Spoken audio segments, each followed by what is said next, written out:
Hello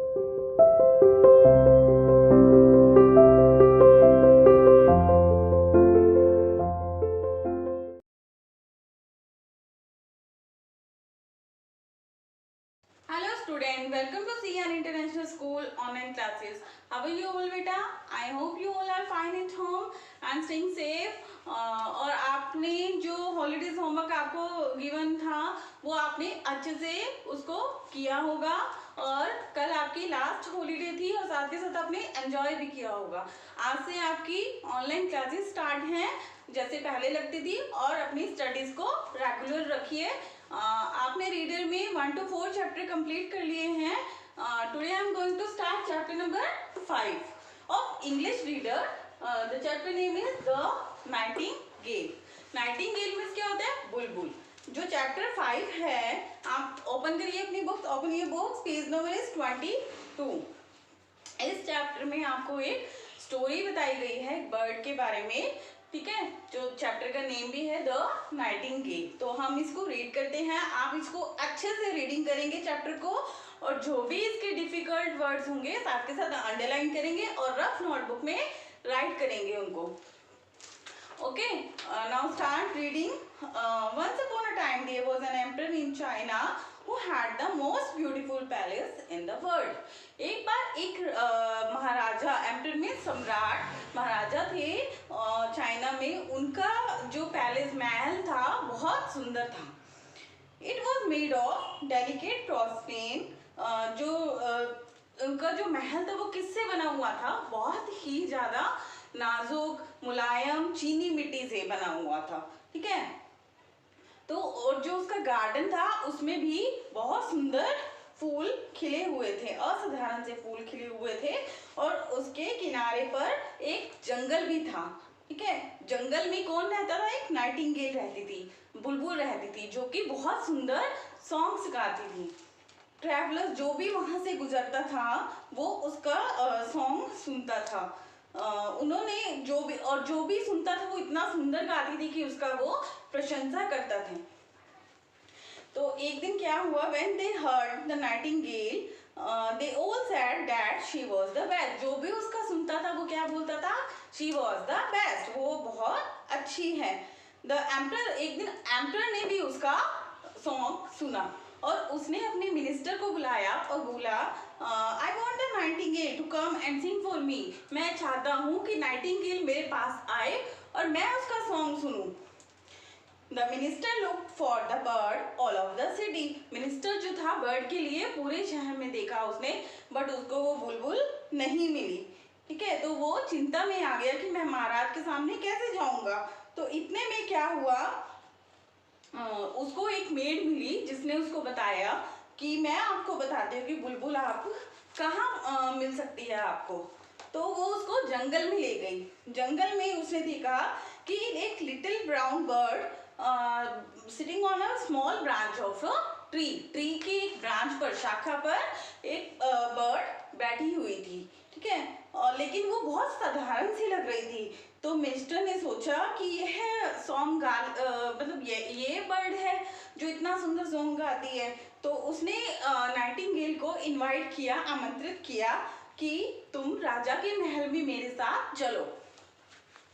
तो उसने क्या किया, जो बर्ड थी उसने उसको बोला कि मैं ओपन एयर में, खुली हवा में गाती हूँ। तो वो उसको अपने साथ मिनिस्टर पैलेस में ले गया और उसने गाना गाना शुरू किया। तो जो एम्पर था उसको वो गाना बहुत अच्छा लगा और वो बहुत डिलाइटेड, खुश हुआ और उसने डिसाइड किया कि वो बुलबुल को अपने महल में ही रखेगा।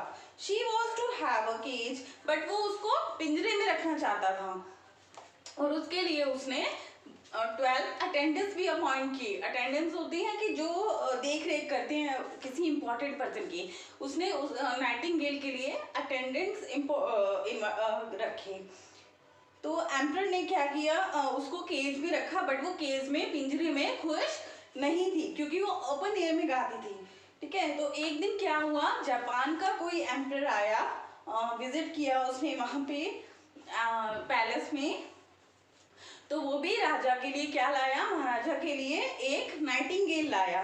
But this was an artificial, artificial means बनावटी, वो एक बनावटी थी नाइटिंगेल, लेकिन वो बहुत सुंदर थी, लेकिन रियल नहीं थी, बट रियल की तरह लग रही थी, वास्तविक लग रही थी। इट हैड, उसके जो थे डायमंड पंख, जो किससे बने हुए थे, डायमंड से बने हुए थे, और सफायर्स में नीलम, नीले रंग का पत्थर लगा हुआ था उसकी चोंच पे।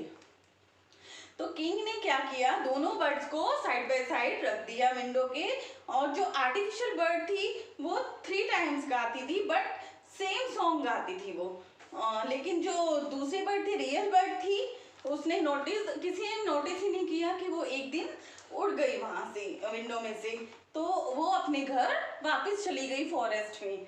तो एम्प्रेस जो था, एम्प्रेस था, उसको फ्यूरियस मीन्स बहुत गुस्सा आया। तो एक दिन उसने क्या किया, आर्टिफिशियल नाइटिंगेल को गाना गाने के लिए बोला, और उसने उसको चाबी से घाव दिए और बोला कि गाना गाने के लिए फोर्स किया। तो जितना जैसे उसने उसको कहा, तो उसका वो अंदर से आर्टिफिशियल थी वो, तो वो फट गई, तो जो उसका म्यूजिक था वो स्टॉप हो गया। तो जो बर्ड थी वो अब गा नहीं सकती थी। तो एम्परर को इस बात पे बहुत बुरा लगा और गुस्सा आया, और उसने विदाउट द म्यूजिक, म्यूजिक के बिना जो एम्परर था वो जल्दी ही बीमार हो गया, और उसको इतनी ज़्यादा लॉन्गिंग मीन्स लालसा हो गई कि उसको वो स्वीट सॉन्ग सुनना है। तो अचानक एक दिन बड़ी बहुत प्यारी आवाज़ उस तक पहुंची, जो कि किसकी थी, रियल वास्तविक नाइटिंगेल की थी, sitting on the emperors window, जो कि उसकी विंडो पर बैठकर उसको सॉन्ग सुना रही थी। She had came from the forest to sing for the emperor, वो फॉरेस्ट से एम्परर के लिए आई थी सॉन्ग गाने के लिए। तो एम्परर ने उसको बहुत खुश हुआ और उसको रिवार्ड भी दिया, इनाम दिया। तो नाइटिंगेल को उसने कहा कि तुम मेरे पास रुक जाओ। तो नाइटिंगेल ने बोला कि बस मैं आपसे यही कहने आई हूँ कि आप जल्दी से ठीक हो जाओ, और मैं आपके पैलेस में नहीं रह सकती, क्योंकि मैं खुली हवा में रहना चाहती हूँ, मैं केज पिंजरे में नहीं रह सकती। तो नाइटिंगेल को उसने एम्परर ने परमिशन दे दी कि तुम जब भी मैं तुम्हें बुलाऊंगा तुम सॉन्ग गाने आ जाना। तो नाइटिंगेल ने भी एक्सेप्ट कर लिया कि जैसे ही जब भी आप मुझे बुलाओगे तो मैं आपके लिए सॉन्ग सुनाऊंगी। तो एम्परर भी खुश हो गया। ठीक है, तो इस स्टोरी में आपने क्या किसके बारे में पढ़ा, नाइटिंगेल के बारे में, बुलबुल के बारे में, और एम्परर के बारे में, जो कि बहुत सुंदर सॉन्ग गाती थी और एम्परर को उसका सॉन्ग बहुत अच्छा लगता था। तो इसके जो डिफिकल्ट वर्ड्स हैं आप उसको अंडरलाइन करेंगे, like emperor, beautiful, palace, delicate, bloomed, Nightingale, dilated, attendants, ठीक है, फ्यूरियस, सफायर्स, लॉन्गिंग, जो भी आपको डिफिकल्ट वर्ड्स लगते हैं आप उनको अंडरलाइन करेंगे बुक में, और उनको राइट करेंगे रफ नोटबुक में, और अच्छे से इस चैप्टर की रीडिंग करेंगे। ओके बेटा, थैंक यू।